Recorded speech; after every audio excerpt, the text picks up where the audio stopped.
quick segue, I am selling an ACO 3068B Plus keyboard. This is a tri-mode 68 key keyboard. I got it in the black and orange accent. I reviewed this keyboard on my channel also. I might put it up right there, so just go check it out. Let's get on with the review of this microphone.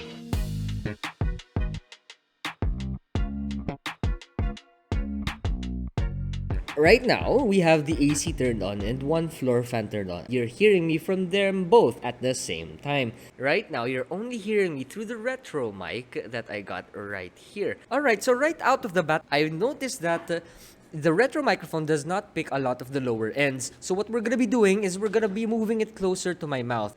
Now you are hearing me only using the retro microphone. I'm going to switch over to the IC USB condenser microphone. Just so you know, I've balanced both of their audio so I would get the same gain, the same volume output from both despite having different distances from my mouth. Hello.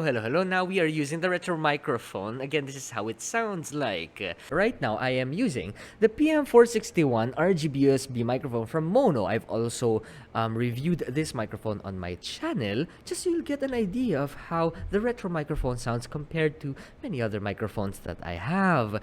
Out of the box. Very lightweight. Could be a pro. It could also be a con because it feels like a cheap toy. Just giving my honest feedback there. Feels like a cheap toy. Anyways, the foam looks good inside. The knobs are fine. They're not wobbly. The issue I have here is its mounting option. You don't get the screw which is standard for mic stands, which is a 3/8 inch screw or a 5/8 inch screw.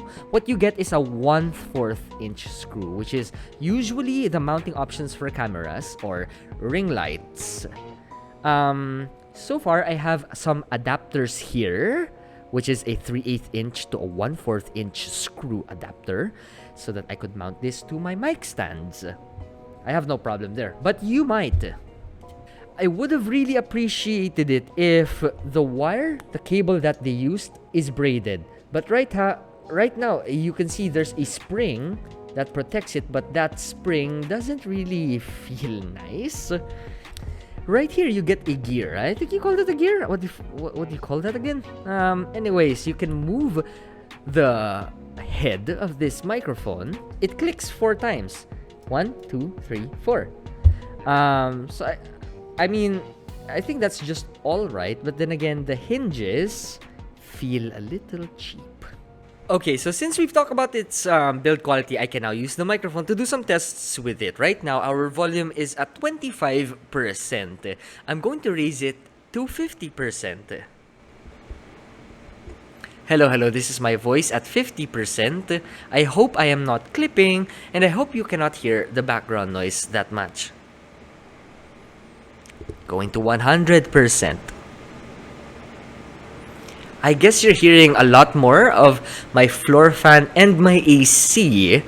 I don't know if we're clipping here. Hello, this is my voice in front of the microphone. This is my voice at the side of the microphone. This is my voice at the top of the microphone. And this is my voice behind the microphone. One thing I've noticed is that speaking behind the microphone adds in a little, it picks up quite a lot instead of compressing it. I don't see a lot of compression behind this microphone. So if you have a keyboard behind this microphone, you're typing, I think this microphone is not gonna do a good job with canceling the noise behind it. This time let's try its plosives. The beast, the piece, the b. I haven't heard it yet, but let's see. Moving over to the distance test. Right now our volume is at 25%. Let me move this away. And if the further away this gets, the less bass you hear from my voice, and the more of the ambient noise. I have it at 1 foot away from my mouth at still 25% audio, and we're still picking up decent audio from my voice. Let's move it away for about another 4 inches, like 15 inches away from my mouth. This is what it sounds like. How about we turn up the gain to 50% at this distance from my mouth? What happens is it picks up more of the background noise, and how do I explain this? The closer it is to your microphone and the lower the gain, the more it's going to pick up more of your voice and the more it isolates it compared to a high gain and a far microphone.